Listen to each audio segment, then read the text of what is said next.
Halo, selamat datang di channel pameran franchise, FLEI Franchise and License Expo Indonesia.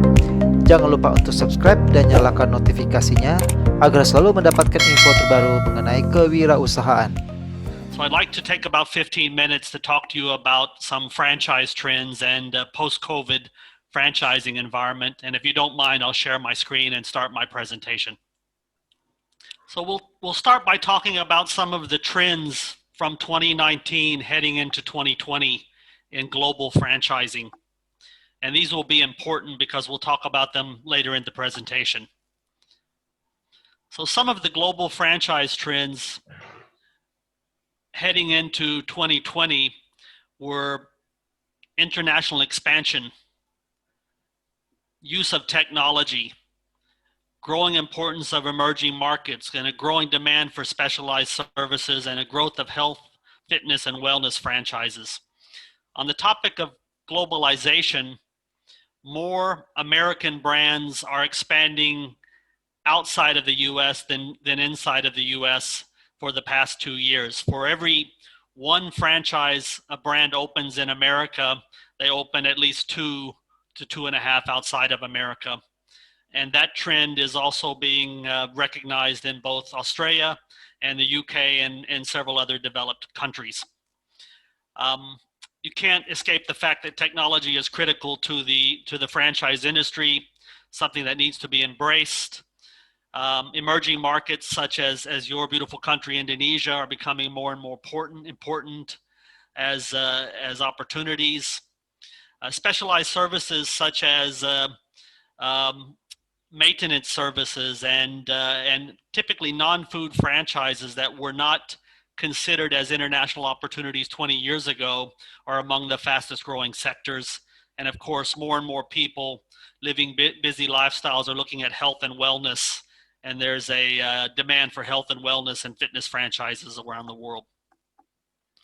And lastly, children's focused franchises are gaining a lot of attention because of the young populations in many of the emerging markets.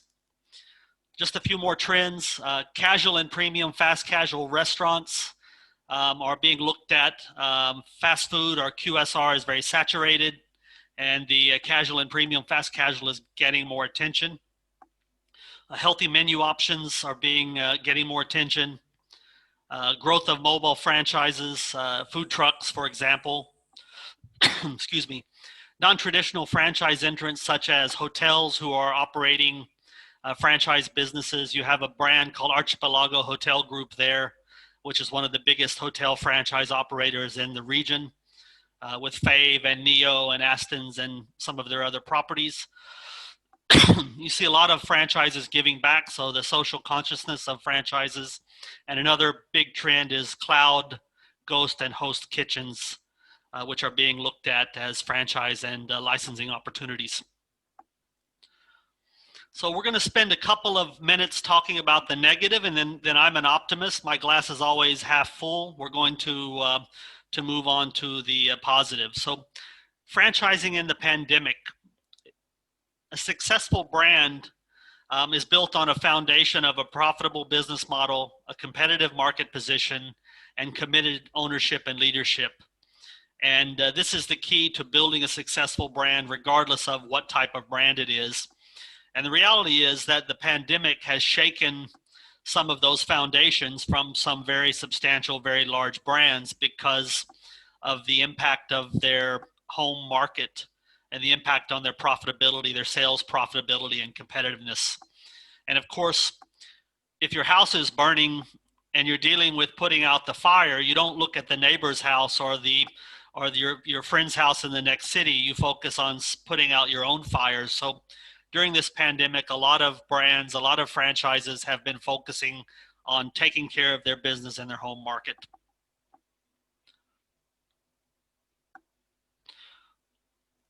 The truth is that very few businesses or franchise businesses have been immune to the impact of the pandemic. This is a global, or has been a global challenge, and it's affecting businesses across the globe in every sector. Franchise businesses in the brick and mortar sector have been quite badly hit when there's been lockdowns and movement restrictions. particularly franchises in the fine dining sector, bars and cafes, which focus on socialization, which don't have strong delivery platforms or offer value, have been hit harder than others. Businesses that rely on tourism and travel, such as hospitality businesses and fine dining and touristy types of businesses, obviously are among the hardest hit when people close their borders or countries close their borders. And in truth, the overall impact of the pandemic varies from country to country, but it has impacted consumer confidence and consumer spending. So on the positive side, businesses have suffered during the pandemic, but in fact, there are some businesses in certain sectors that have actually thrived and done well, and continue to do so. And businesses in the essential services category tend to be an example of that. Businesses, convenience stores, pharmacies, supermarkets, and similar types of businesses that were allowed to stay open with certain restrictions, even when many other businesses were closed down. Cleaning and disinfecting companies and companies that offer these type of services have been in very high demand. F&B businesses, restaurants with strong delivery service elements, pizza chains in the U.S. I know are up. Some of them are up 3 to 5% during the pandemic, which is an incredible trend. Retailers with a strong online platform that have been able to cater to online shopping have actually done surprisingly well with their online platform, despite the fact that their brick and mortar units may be suffering. And then any business that has a combination of a delivery business and a strong value proposition had the potential to strive in the pandemic. Then you've got businesses that were hit by the pandemic but reacted quickly.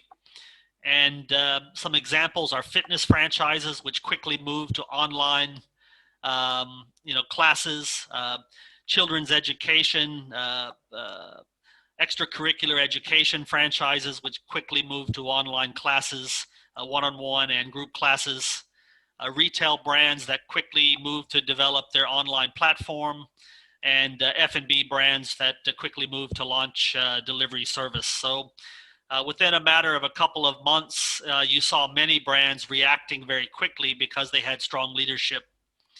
Another positive is that there is value in being part of a bigger group, and franchises tend to have done better during the pandemic than individually owned businesses and mom and pop businesses, primarily because they have typically have strong leadership.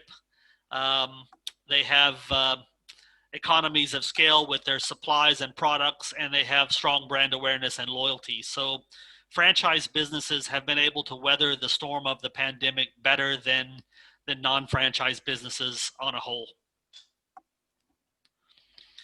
Take you to some thoughts on post-COVID outlook. There's a saying, "This too shall pass," and I think that certainly that's a belief about COVID. Obviously, the million-dollar question is not if it's going to pass, but when, and that's going to be dictated to some extent by a regional scenario and by what happens with the vaccine and other effective treatments and medication. And as we know, Asia is actually coming out of the pandemic now, while we're looking at the United States, for example, and Latin America, with Brazil in particular, which is still struggling because they're in a different spot on the curve. But by and large, it's believed that 2021 is going to be a bounce back year economically, and certainly there's a belief that franchising in 2021 is going to be busier than ever. If you look back to the 1997 Asian economic crisis, I know it hit Indonesia quite badly. Some of you may be old enough to remember that. Then in 2008, we had the global financial crisis. These were deep, crises that impacted, broad swaths of the economy, but typically a year after the crisis or the following year from the crisis, franchise businesses were back up on their feet and franchising was growing faster than ever. So there's a saying, out of adversity comes opportunity. This was attributed to Benjamin Franklin, one of the United States of America's founding fathers, and one of the people who wrote the Constitution. More recently, Babette Marzuzer Woods, who is the senior franchise lawyer at Deakins, has issued this quote on franchising, which effectively is saying that franchising provides one of the best opportunities post-COVID for investment and business growth. Babette is actually who represents Dentons, and Dentons is by number of lawyers the largest law firm in the world and has one of the biggest franchise legal portfolios in the world. So industry professionals and industry insiders and industry stakeholders across the globe are by and large very optimistic about 2021 and the future of franchising. So if you look at post-COVID, why you would expand internationally, quite frankly, it's the same reasons you would have done so before COVID, but some of these reasons are more magnified. For example, franchising internationally provides new and diversified income sources, which then reduce your dependence on your growth in your home market and help you hedge against economic swings in your home market. And certainly these are risk diversifications, are management strategies that would have helped someone deal with the current pandemic if they were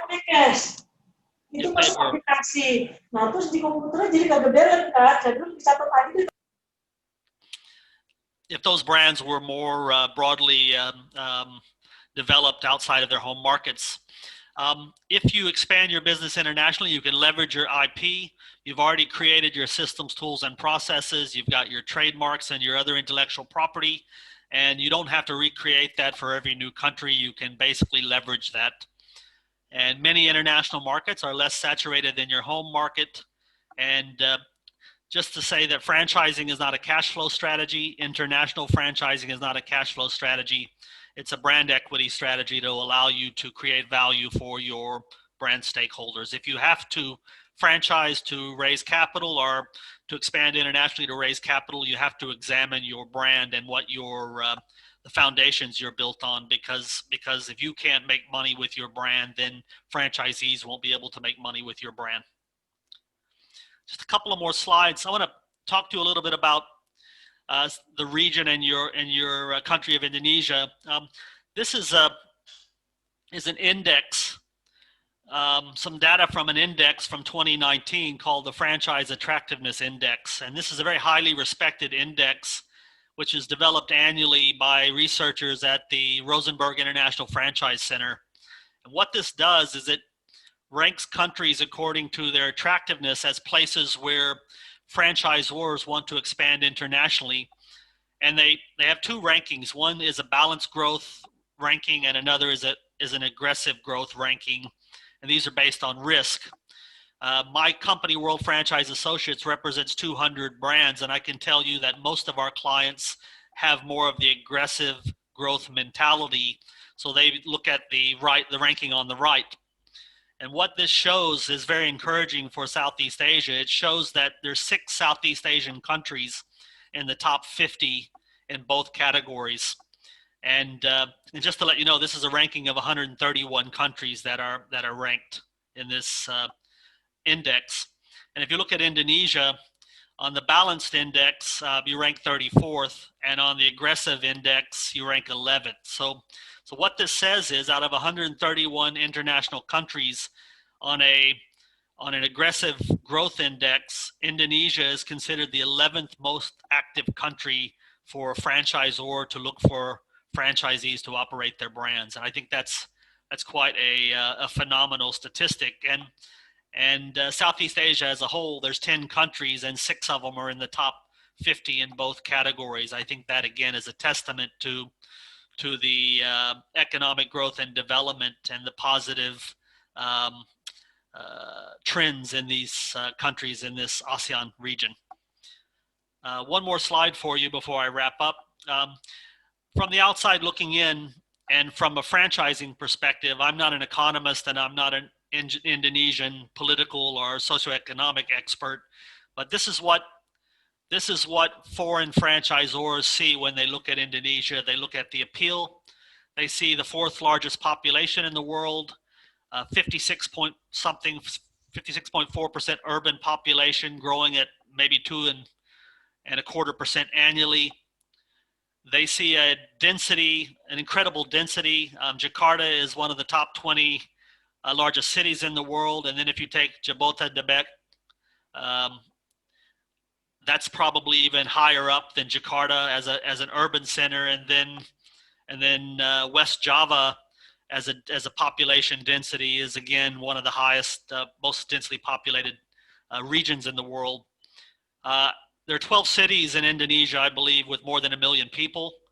And I think there are five cities with more than 2.5 million people, if my memory serves me well. So beyond the greater Jakarta metropolitan area and Surabaya, there are some other second-tier cities that provide significant opportunity. People look at youth. I mean, the youth are the future, and they're driving the decisions in the world we live in today. I believe 25% of your population is below 15%, and 40% is below 24%, which is incredible. And if you look at population growth, the fertility rate in Indonesia is about the world average at 2.5%.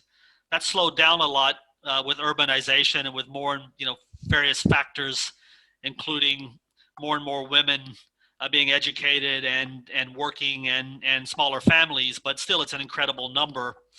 And from my research, you'll have 300 million people in your country by 2030, and by 2050, 330 million people. So incredible upside if you bring your brand to Indonesia, find a strong partner, and build the business successfully. You can have a fantastic contributor to your global business growth for years to come in Indonesia. I want to end with a final slide. This is a quote that I use often when people ask me, what does it take to become a franchisee, to be a good franchisor? And I always use Nelson Mandela's famous quote, "A good head and a good heart are always a formidable combination." You can have the head for the business, and if you don't have the heart, you may not be successful. And if you have a heart for the business, but you don't have the head, in other words, you don't have the business acumen and the commercial intelligence and the capability, again, you won't be successful. But if you combine your head and your heart, then you have a great chance of succeeding. So that concludes my portion of the webinar presentations, and I would like to wish all of you every success with your franchising endeavors, and to thank you for giving me this opportunity to